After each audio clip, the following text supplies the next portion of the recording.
സഹോദരന്മാരെ, സുഹൃത്തുക്കളെ, ഇന്ന് ഞാൻ നിങ്ങളോട് സംസാരിക്കാൻ പോകുന്നത് വളരെ പ്രധാനപ്പെട്ട ഒരു വിഷയമാണ്. പല ആളുകളോട് നമ്മൾ സംസാരിക്കുമ്പോൾ അവർ പറഞ്ഞിട്ടുണ്ട് അവരുടെ ശരീരത്തിനുണ്ടാകുന്ന വേദന, ബോഡി പെയിൻ. ഈ ബോഡി പെയിന് വേണ്ടിയിട്ട് പല ഉഴിച്ചിൽ കേന്ദ്രങ്ങളിലും പോയിട്ടുണ്ടെന്നുള്ളത്. 15 ദിവസം, 20 ദിവസം, 30 ദിവസമൊക്കെ ഓരോ ഉഴിച്ചിൽ കേന്ദ്രത്തിൽ പോയിട്ട് അവിടെ താമസിച്ച് ഭക്ഷണം മറ്റൊക്കെ ക്രമീകരിച്ചുകൊണ്ട് ഉഴിച്ചിലെല്ലാം നടത്തി വരുന്നു. 1 മാസം 2 മാസം കഴിയുമ്പോൾ അവരുടെ ശരീരത്തിൻ്റെ വേദന വീണ്ടും തിരിച്ചു വരുന്നു എന്ന ഒരു അനുഭവം പല ആളുകളും നമ്മളോട് ഷെയർ ചെയ്തിട്ടുണ്ട്.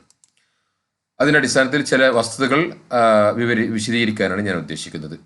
ശരിയാണ്, ഇത്തരം കേന്ദ്രത്തിൽ പോകുന്നത് നല്ല കാര്യം തന്നെയാണ്, good. But how long it's effect last, അതിൻ്റെ ഫലം എത്ര നീണ്ടു നിൽക്കുന്നു എന്നതാണ് പ്രധാനമായിട്ടുള്ള വിഷയം. കാരണം ശരീരത്തിൻ്റെ വേദന അത് എങ്ങനെ ഉണ്ടാകുന്നു എന്ന് നോക്കിയിട്ട് വേണം അതിനനുസരിച്ചുള്ള ട്രീറ്റ്മെൻറ്റ് കൊടുക്കുവാൻ. ബയോളജിക്കൽ റീസൺസ്, ശരീരത്തിൻ്റെ വേദന ഉണ്ടാകുവാൻ പല കാരണങ്ങളാണ്. പ്രധാനമായിട്ട് 2 കാരണങ്ങളാണ് ഉള്ളത്. പ്രധാനമായിട്ട് 2 കാരണങ്ങൾ ഉണ്ടാകും. ഒന്ന് ബയോളജിക്കൽ കോസസ്, ബയോളജിക്കലായിട്ടുണ്ടാകുന്ന ജീവശാസ്ത്രപരമായ മനുഷ്യൻ്റെ ശരീരവുമായിട്ട് ബന്ധപ്പെട്ടുകൊണ്ടുണ്ടാകുന്ന പല വേദനകൾ ഉണ്ടാകും. അതല്ലാത്തത് സൈക്കോസൊമാറ്റിക്, അതായത് മനസ്സിൽ നിന്നുണ്ടാകുന്ന ഫിസിക്കൽ സിംറ്റംസ് ഓർ ഇൽനെസ്, ശാരീരികമായിട്ടുള്ള അടയാളങ്ങളും അസുഖങ്ങളും പ്രത്യക്ഷപ്പെടാം. That are thought to arise from or be influenced by the psychological factors. മാനസികമായിട്ടുള്ള ഘടകങ്ങൾ കൊണ്ട് മനുഷ്യൻ്റെ വിഷമങ്ങൾ, ദുഃഖങ്ങൾ, പ്രയാസങ്ങൾ, ചിന്തകൾ, അതുപോലെ ആത്മീയമായിട്ടുള്ള പല തടസ്സങ്ങൾ പോലുള്ള സംഗതികൾ കൊണ്ട് മനുഷ്യൻ്റെ ശരീരത്തിന് വേദനകൾ അനുഭവപ്പെടുക. അത് മനസ്സിൽ നിന്നുണ്ടാകുന്ന വേദനയാണ്, പക്ഷെ ശരീരത്തിലാണ് പ്രകടമായിട്ട് കാണുന്ന. അതുകൊണ്ട് സൈക്കോസൊമാറ്റിക് എന്നാണ് അതിനെ വിളിക്കുക. ഇങ്ങനെ 2 കാരണങ്ങൾ കൊണ്ടുണ്ടാകുന്നു. ബയോളജിക്കൽ റീസൺസ് ഉണ്ടാകുന്നത് ശരിക്ക് ജെനറ്റിക്കൽ വൾണറബിലിറ്റി, അതായത് ജന്മനാൽ തന്നെ അല്ലെങ്കിൽ ജെനറ്റിക്കലായിട്ട് തന്നെ ചില സെല്ലുകൾക്ക് വീക്കായി, ചില ഭാഗങ്ങൾ വീക്കാകും, ചില അവയവങ്ങൾ വീക്കാകുക, ചില ന്യൂറോൺസുകൾ വീക്കാകുക, നെർവസ് വീക്കാകുക പോലുള്ള ജന്മനാൽ ഉണ്ടാകുന്ന വീക്ക്നെസ്, അതും നമ്മുടെ ജീവിത സാഹചര്യത്തിൽ ഉണ്ടാകുന്ന, നമ്മുടെ എൻവയോൺമെൻറ്റൽ ലൈഫിലുണ്ടാകുന്ന അപ്സ് ആൻഡ് ഡൗൺസ്, മാറ്റങ്ങളും മറ്റും, അതുപോലെ പ്രതികൂല സാഹചര്യങ്ങൾ വരുന്ന സമയത്ത് ബയോളജിക്കലായിട്ട് നമുക്കതിനെ പ്രതിരോധിക്കാൻ കഴിയാത്ത വിധം രോഗങ്ങളായി മാറുന്ന ബയോളജിക്കൽ കോസസ് ഉണ്ടാകുന്ന രോഗങ്ങളാണ് ബയോളജിക്കൽ ഡിസീസ്. ഉദാഹരണം, മസിൽ സ്ട്രെയിന് വരുന്നത്, ഇഞ്ചുറി, അപകടപ്പെടുന്നത്, മുറിവേൽക്കുന്നത്, ഇൻഫ്ലമേഷൻ, വീക്കങ്ങൾ, എന്താ പറയുക, അവയവങ്ങളിൽ ചില വീക്കങ്ങൾ, തടിപ്പ് അനുഭവപ്പെടുക, ഇൻഫെക്ഷൻ, പഴുപ്പ് വരിക, ക്രോണിക് കണ്ടീഷൻസ്, ചില എന്താ പറയുക, ചില അസുഖങ്ങൾ, ചില കണ്ടീഷൻസ്, വീക്കാകുന്ന കണ്ടീഷൻ തുടർന്ന് അത് വലുതായി വരിക, നെർവസ് ഡാമേജ് വരിക, നെർവസിനൊക്കെ കേട് വരിക, അതുപോലെ ബോൺ ഡാമേജ് ആയി പോവുക. ഇതുപോലുള്ള ചില എക്സാമ്പിൾസാണ് ബയോളജിക്കൽ കോസസിൻ്റെ പിന്നിലുണ്ടാകുന്നത്. അതോടൊപ്പം സൈക്കോസൊമാറ്റിക് റീസൺസിൻ്റെ പിന്നിൽ മസിൽ ടെൻഷൻസ്, മസിൽസിനുണ്ടാകുന്ന ടെൻഷൻസ്, ഹെഡ് ഏക്ക്, മസിൽസിന് ടെൻഷൻ അനുഭവപ്പെടും. സൈക്കോളജിക്കൽ റീസൺസ് കൊണ്ട് ഫിസിക്കൽ സിംറ്റംസ്, അടയാളങ്ങളായി കാണുന്നത് മസിൽ ടെൻഷൻസ്, തലവേദന, head aches, chronic pain syndrome, അത് ശരീരത്തിലുടനീളം ഒരു കാരണമില്ലാതെ വേദന ഇങ്ങനെ അനുഭവപ്പെടുന്നു. ചില ആളുകൾക്ക് ചില സ്ഥലത്ത് ചെന്നാൽ വേദന അനുഭവപ്പെടുന്നു. ഇപ്പം അധിക സ്ത്രീകൾ റിപ്പോർട്ട് ചെയ്തത് ഭർത്താവിൻ്റെ വീട്ടിലേക്ക് വരുമ്പോഴാണ് വേദന വരുന്നത്. ഭർത്താവിൻ്റെ വീട്ടിലേക്ക് വരിക എന്ന് പറഞ്ഞാൽ തന്നെ വേദനയാണ്, മനസ്സിലായില്ലേ? ചില ആളുകൾക്ക് ബാക്ക് പെയിൻ, അതുപോലെ ജോയിൻറ്റ് പെയിൻസ്, കാലിൻ്റെ മുട്ടിന് വേദന, അതുപോലെ ഗ്യാസ്ട്രോ ഇൻറ്റസ്റ്റൈൻ പെയിൻ, അതായത് നമ്മുടെ എന്താ പറയുക, ആന്തരികാവയവം, വയറിനകത്തുണ്ടാകുന്ന വേദന, വയറുവേദന, പിന്നെ ഫുൾ ബോഡി പെയിൻ. ഇങ്ങനെ ഈ ഫുൾ ബോഡി പെയിനും ജോയിൻറ്റ് പെയിനും ഒക്കെ ഉള്ള ആളുകൾ ഒരു 40-ക്ക് ശേഷം, 45-നൊക്കെ ശേഷമുള്ള പുരുഷന്മാരും ഏകദേശം ഒരു 40-ക്ക് ശേഷമുള്ള സ്ത്രീകളും അവർക്കുണ്ടാകുന്നത്, അവരിതുപോലെ ഉഴിച്ചിലും പിഴിച്ചിലും ഒക്കെ പോകുന്നു. അവിടെ 1 ആഴ്ച, 2 ആഴ്ച അല്ലെങ്കിൽ 3 ആഴ്ച ഒക്കെ ഇത്തരം കേന്ദ്രത്തിൽ നിന്നുകയും ഭക്ഷണം ക്രമീകരിക്കുകയും ഒഴിയും എല്ലാം ചെയ്തിട്ട് വരുന്നു. അത് പ്രത്യേകിച്ച് ഇസ്ലാമിക് വാല്യൂസോട് കൂടി കൊടുക്കുന്ന കുറേ ആളുകളുണ്ട്. അതുപോലെ ആയുർവേദത്തിൽ അധിഷ്ഠിതമായിട്ടുള്ള ഒരു ട്രഡീഷണൽ രീതിയിൽ ഒരു ലുക്കോട് കൂടി കൊടുക്കുന്ന ആളുകളുണ്ട്. ഏതായിരുന്നാലും ഇത്തരം കേന്ദ്രങ്ങളിലൊക്കെ പോയി അതിൽ ഒഴിച്ചിലും പിഴിച്ചിലും എല്ലാം കഴിഞ്ഞ് വന്ന് 1 മാസം 2 മാസമൊക്കെ കഴിഞ്ഞ് കഴിഞ്ഞാൽ അവരുടെ വേദന വീണ്ടും വരുന്നു. അങ്ങനെയാണെങ്കിൽ അതിൻ്റെ പിന്നിൽ ബയോളജിക്കൽ റീസൺസ് മാത്രമല്ല, സൈക്കോസൊമാറ്റിക് റീസൺസ് കൂടി ഉണ്ട് എന്നതാണ് നമുക്ക് ഇവരോട് പറയാനുള്ളത്. ഇത്തരം കേന്ദ്രത്തിൽ പോവരുത് എന്ന് ഞാൻ ഒരിക്കലും പറയുന്നില്ല. പോവാം, ബയോളജിക്കൽ റീസൺസ് ആണെങ്കിൽ പോയി കഴിഞ്ഞാൽ നിങ്ങൾക്ക് അതിൻ്റെ സ്ഥിരമായിട്ടുള്ള പെർമനൻ്റ് ആയിട്ടുള്ള മാറ്റവും കിട്ടിയേക്കാം. ഭേദവും ആയേക്കാം. പക്ഷേ പിന്നീട് തിരിച്ചു വരുന്നുണ്ടെങ്കിൽ അതിൻ്റെ പിന്നിൽ ബയോളജിക്കൽ കാരണങ്ങൾ മാത്രമല്ല, അതിനപ്പുറത്തുണ്ടാകുന്ന സൈക്കോളജിക്കലോ സ്പിരിച്വലോ എമോഷണൽ ആയിട്ടുള്ള കാരണങ്ങൾ കൂടെ ഇതിൻ്റെ പിന്നിലുണ്ടാകും എന്നാണ് ഞാൻ പറയുന്നതിൻ്റെ ആകത്തുക. ഈ സൈക്കോസൊമാറ്റിക് എങ്ങനെ ഉണ്ടാകുന്നത്? The pain or element caused by the psychosomatic is due to the mental pain. ഇത്തരം രോഗങ്ങൾ ഉണ്ടാകുന്നത് സൈക്കോസൊമാറ്റിക്കായി ഉണ്ടാകുന്നത് മനസ്സിൻ്റെ വേദന, അതുപോലെ കോൺഫ്ലിക്റ്റ്, ഉള്ളിലുണ്ടാകുന്ന വൈരുദ്ധ്യമായ ചിന്തകൾ, പരസ്പരം ഓപ്പോസിറ്റ് ആയിട്ടൊരു ചിന്തകൾ, അതെടുക്കാനും വയ്യ ഇതെടുക്കാനും വയ്യ, അത് ശരി എന്ന് പറയാൻ പറ്റില്ല ഇത് ശരി എന്ന് പറയാൻ പറ്റില്ല, ജീവിതത്തിലുണ്ടാകുന്ന കോൺഫ്ലിക്റ്റുകൾ, അതുപോലെ അൺറിസോൾവ്ഡ് പ്രോബ്ലംസ്, പരിഹരിച്ചിട്ടില്ലാത്ത പ്രശ്നങ്ങൾ, അതുപോലെ ഇറേഷണാലിറ്റി ഇൻ ദ തോട്ട്സ്, ചിന്തയിൽ ഉണ്ടാകുന്ന എന്താ പറയുക, ലോജിക്കലായിട്ട് ഒരു രീതിയിലും ന്യായീകരിക്കാനോ മനസ്സിലാക്കാനോ പറ്റാത്ത രീതിയിൽ ഉണ്ടാകുന്ന ചില ചിന്തകൾ, അതുപോലെ ചില വിശ്വാസങ്ങൾ, അത് ഡിസേബിളിങ് ബിലീഫ്, അതുപോലെ എമോഷനുകൾ, വേദനകൾ, ദുഃഖങ്ങൾ, സങ്കടങ്ങൾ, പ്രയാസങ്ങൾ, പേടി, അതെല്ലാം വളർന്ന് ആങ്സൈറ്റി ആകും, പിന്നെ ഡിപ്രഷൻ ആകും, പിന്നെ അവിടെ നിന്ന് അങ്ങോട്ട് മേലെ തട്ടിലേക്ക് പോകും. അത് നാം മറ്റൊരു ക്ലിപ്പിൽ വിശദീകരിക്കുന്നുണ്ട്.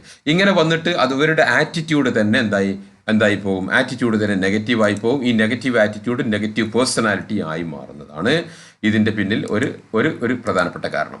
ഇത്തരം സംഭവിക്കുന്നത് അധികവും this is more seen in passive personality. Passive പേഴ്സണാലിറ്റിയുള്ള ആളുകളിലാണ് ഇത് കൂടുതൽ കാണുന്നത്. യെസ്, ബോഡി പെയിനും ജോയിൻറ്റ് പെയിനും ഒക്കെ അല്ല, പാസീവ് പേഴ്സണാലിറ്റി. ദാറ്റ് മീൻസ് മറ്റാളുകളുടെ ഇഷ്ടാനിഷ്ടപ്രകാരം ജീവിച്ചു പോകുന്ന ആളുകൾ, തൻ്റെ സ്വന്തം ഇഷ്ടമോ സ്വന്തം അഭിപ്രായമോ തൻ്റെ ജീവിതത്തിൽ തൻ്റെ സ്പേസ് ഇല്ലാത്ത, അത് അധിക വർഷവും സംഭവിക്കുന്നത് ഭാര്യമാരിലാണ്. കാരണം ഭർത്താക്കന്മാരുടെ നിയന്ത്രണം, അതുപോലുള്ള മക്കൾ വലുതായാൽ മക്കളെ നിയന്ത്രിക്കാൻ കഴിയാതെ ഇവർ സ്വയം കീഴടങ്ങിക്കൊണ്ടുള്ള ഒരു മക്കളുടെ ഇഷ്ടാനിഷ്ടത്തിനനുസരിച്ച് ജീവിച്ചു പോകുന്ന ഒരവസ്ഥ. അതിലുപരി ഭർത്താവിൻ്റെ വീട്ടുകാരായിട്ട് പ്രത്യേകിച്ച് ഈ അമ്മായിമ്മ പോര്, നാത്തും പോര്, അതുപോലുള്ള കുറേ സംഗതി, അടുക്കള പോരുകളെല്ലാം ഉണ്ടാകുന്ന വീടുകളിൽ, മനസ്സിലായില്ലേ? അതുകൊണ്ട് സ്ത്രീകൾക്കാണ് ഇത് കൂടുതൽ അനുഭവപ്പെടുന്നത്. മാത്രമല്ല ചില സ്ത്രീകളെ കല്യാണം കഴിച്ച ഭർത്താക്കന്മാരും അതേ അവസ്ഥയിലെത്തുന്നുണ്ട്. കാരണം ഇത് മധുരിച്ചിട്ട് തുപ്പാനും വയ്യ, കഴിച്ചിട്ട് ഇറക്കാനും വയ്യാത്ത ചില വിവാഹബന്ധത്തിലെത്തിയ ആളുകളുണ്ടാവും. ഞാൻ ഇത്തരം സ്ത്രീകളൊക്കെ ഈ ഭർത്താക്കന്മാരായിട്ട് നിയന്ത്രിച്ച് അല്ലെങ്കിൽ പീഡിപ്പിച്ചിട്ട് കൊണ്ട് കഴിയുന്ന സിറ്റുവേഷൻസ് അവസരം അത്തരം പുരുഷന്മാരിലും ഇതെല്ലാം കാണുന്നുണ്ട്.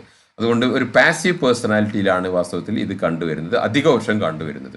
അഗ്രസീവ് പേഴ്സണാലിറ്റിയിലുണ്ട്, മറ്റൊരു തലത്തിലാണിതില്ല. പക്ഷേ പാസീവ് പേഴ്സണാലിറ്റിയിലാണ് ഇതിങ്ങനെ ബോഡി പെയിനും ജോയിൻറ്റ് പെയിനും വയറ് പെയിനും പെയിനൊക്കെ കൂടെ കണ്ടുവരുന്നത്. മറ്റൊന്നുണ്ടാകുന്നത് എമോഷണൽ ട്രാൻസ്ഫറൻസ്. അതായത് ഈ വ്യക്തികൾ, ഈ വേദനയുള്ള വ്യക്തികൾ, അവർ ഇടപഴകുന്ന ആളുകളിൽ നിന്നുണ്ടാകുന്ന അവരുടെ നെഗറ്റീവായിട്ടുള്ള തോട്ട്സുകളും പിന്നെ എമോഷണൽ എനർജികളും എമോഷണൽ ട്രാൻസ്ഫറൻസസ് എല്ലാം every communication is carrying an emotion. ഓരോ ആളുകൾ അങ്ങോട്ടും ഇങ്ങോട്ടും കൊണ്ടുകൊടുക്കുന്ന എന്തൊരു സംസാരവും ആശയവും പിന്നെ ഇതിലും ഒരു കമ്മ്യൂണിക്കേഷനിൽ എന്ത് ചെയ്യുന്നുണ്ട്, എല്ലാ കമ്മ്യൂണിക്കേഷനിലും ഒരു വൈകാരികത ഇടപെടുന്നുണ്ട്. ഏതെങ്കിലും ഒരു വികാരം, അത് ചിലപ്പോൾ നല്ലതായിരിക്കാം, ചിലപ്പോൾ ചീത്തയായിരിക്കാം, ഒരു തരത്തിലുള്ള വൈകാരികമായിട്ടുള്ള ട്രാൻസ്ഫറൻസ് അവിടെ നടക്കുന്നുണ്ട്. അത് നമ്മുടെ കൂടെ ജീവിക്കുന്ന നമ്മളെ പാരൻസോ മാതാപിതാക്കളോ അല്ലെങ്കിൽ ഭർത്താവ്, മക്കള്, ഭാര്യ, കുട്ടം, വീട്ടനനിയന്മാർ, ഇവരിൽ നിന്ന് നമുക്കുണ്ടാകുന്ന എമോഷണൽ ട്രാൻസ്ഫറൻസ് നമുക്ക് വരും. അവർ പാസീവ് പേഴ്സണാലിറ്റി ആകുന്ന സമയത്ത് മറ്റുള്ള ആളുകളുടെ എമോഷണൽ ട്രാൻസ്ഫറൻസ് ഇങ്ങോട്ട് കൂടുതൽ സ്വീകരിക്കുന്ന ഒരു സിറ്റുവേഷൻ ആയിരിക്കും ഉണ്ടാവുക. പിന്നെ അഗ്രസീവിനും ഉണ്ടാവാം, പക്ഷേ പാസീവിനാണ് അത് ഏറ്റവും കൂടുതൽ ഉണ്ടാകുന്നത്. അതുകൊണ്ട് പാസീവ് പേഴ്സണാലിറ്റികൾക്ക് അവർക്ക് സ്വന്തം അവരുടെ ജീവിതത്തിൽ ഉണ്ടാകുന്ന ബുദ്ധിമുട്ട് കൊണ്ടും പ്രയാസങ്ങൾ കൊണ്ടും കഷ്ടനഷ്ടങ്ങൾ കൊണ്ടും ഉണ്ടാകുന്നതിനുപരി മറ്റു ആളുകളിൽ നിന്ന് ട്രാൻസ്ഫറൻസ് നടക്കുന്നതാണ്. ഇതാണ് കുട്ടികളിൽ അധികപക്ഷവും സംഭവിക്കുന്നത്. കുട്ടികൾ വളർന്നു വരുന്ന സമയത്ത് ഇനി കുട്ടികൾ ദുസ്വഭാവം കാണിക്കുന്നതിന് അതിൻ്റെ പിന്നിലുള്ള കാരണങ്ങൾ ഇൻഷാ അല്ലാഹ് ഞാൻ മറ്റൊരു ക്ലിപ്പിൽ വിശദീകരിക്കാം. അപ്പം ഇങ്ങനെ പാസീവ് പേഴ്സണാലിറ്റി ഉള്ള ആളുകൾക്ക് മറ്റുള്ള ആളുകളിൽ നിന്ന് പിന്നെ എന്താ പറയുക, കമ്മ്യൂണിക്കേഷൻസ് വഴി ഉണ്ടാകുന്ന എമോഷണൽ ട്രാൻസ്ഫറൻസ്. ഇതാണ് അധികവും ഡി അഡിക്ഷൻ സെൻ്ററുകളിൽ സംഭവിക്കുന്നത്. ഡി അഡിക്ഷൻ സെൻ്ററിൽ ഒരാളെ കൊണ്ടിട്ട് കഴിഞ്ഞാൽ തിരിച്ചു വരുമ്പോൾ അയാൾ കൂടുതൽ പ്രോബ്ലംസുമായിട്ടും പ്രോബ്ലത്തിൻ്റെ സാധ്യതകളുമായിട്ട് തിരിച്ചു വരുന്നു.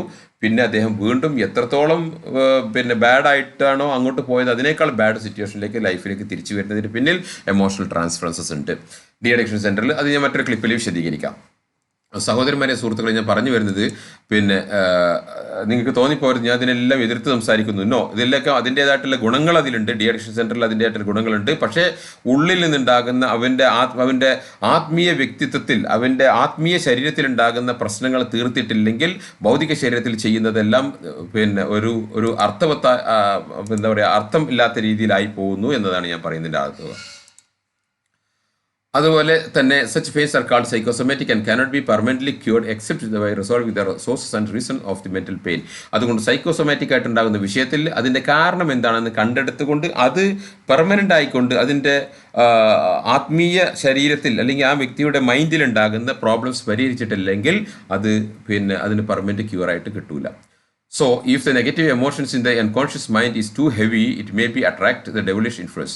അങ്ങനെ നമ്മളെ മെമ്മറി, അൺകോൺഷ്യസ് മൈൻഡിൽ, നമ്മളെ മെമ്മറിയിൽ, നമ്മളെ ദിക്കറിൽ, നമ്മുടെ ഹിഫിലും ദിക്കറിലൊക്കെ ഉണ്ടാകുന്ന എമോഷണൽ ലോഡുകൾ കൂടുതലാണെങ്കിൽ, അതുപോലെ നമ്മളിൽ നിന്നുണ്ടാകുന്ന എമോഷണൽ ലോഡുകൾ കൂടുതലാണ്, എമോഷണൽ ട്രാൻസ്ഫറൻസ് വഴി വന്ന് കിട്ടിയതും വഴി വീണ്ടും കൂടുതലാകുന്ന സമയത്ത് അതാണ് ശരിക്കും ശൈത്താനികമായിട്ടുള്ള സിഹറും ശൈത്താനും കണ്ണീറും ഇതെല്ലാം കൂടുതൽ നമ്മളിലേക്ക് അട്രാക്ട് ചെയ്യുന്നതും വരുത്തുന്നതും അത് സ്വീകരിക്കുന്നത്. അത്തരം ശരീരങ്ങളാണ് ഇതെല്ലാം ഏറ്റവും കൂടുതൽ ബാധിക്കുന്നത് എന്നർത്ഥം. ആൻഡ് ദിസ് ഇസ് വേർ ഇവിടെയാണ് എന്ത് ചെയ്യുന്നത്, ഇവിടെയാണ് ശരിക്ക് സ്പിരിച്വൽ ഹീലിങ്ങിൻ്റെയും തെറാപ്യൂട്ടിക് കൗൺസിലിങ്ങിൻ്റെയും ഹോളിസ്റ്റിക് ഹീലിങ്ങിൻ്റെയും പേഴ്സണാലിറ്റി റീഫ്രെയിമിംഗ്, ലൈഫ് കോച്ചിങ്ങിൻ്റെയും ട്യൂട്ടറിങ്ങിൻ്റെയും എല്ലാം പ്രാധാന്യം കിടക്കുന്നത്. സോ ഇത്തരം വിഷയത്തെ അഭിസംബോധന ചെയ്തുകൊണ്ട് അത്തരം വിഷയത്തിൻ്റെ കാരണവും അതിൻ്റെ റൂട്ട് കോസ് എല്ലാം കണ്ട് തീരുമാനമാക്കി കൊടുത്തു കഴിഞ്ഞാൽ ഈ മനുഷ്യനെ നമുക്ക് റീഫ്രെയിം ചെയ്യാനും വീണ്ടും ശരീരത്തിനുണ്ടാകുന്ന പ്രശ്നങ്ങൾ ഇത്തരം കേന്ദ്രങ്ങളിൽ ചെന്ന് കഴിഞ്ഞാൽ, ഒഴിച്ചിലും വീഴ്ചയിലെ കേന്ദ്രങ്ങളിൽ ചെന്ന് കഴിഞ്ഞാൽ പെർമനന്റ് ക്യൂറായിട്ട് കിട്ടുകയും ചെയ്യും. ഇനി ബയോളജിക്കലായിട്ടുണ്ടാകുന്നതാണെങ്കിലോ, ബയോളജിക്കലായിട്ടുണ്ടാകുന്നത് സാധാരണഗതിയിൽ ഉണ്ടെങ്കിൽ അതിന് food and lifestyle changes, കാര്യമായിട്ട് food and lifestyle changes കൊണ്ട് ഒരു പരിധി വരെ നിയന്ത്രിക്കാൻ പറ്റും. ഇതാണ് ഇത്തരം കേന്ദ്രങ്ങളിൽ പോകുമ്പോൾ അവർ ലൈഫ് സ്റ്റൈലും ഫുഡും എല്ലാം 20 ദിവസം 30 ദിവസം അവിടെ താമസിക്കുമ്പോൾ കാര്യമായ മാറ്റം വരുത്തുന്നത്. അതോടൊപ്പം many of the biological pains can be eliminated through the proper body workout.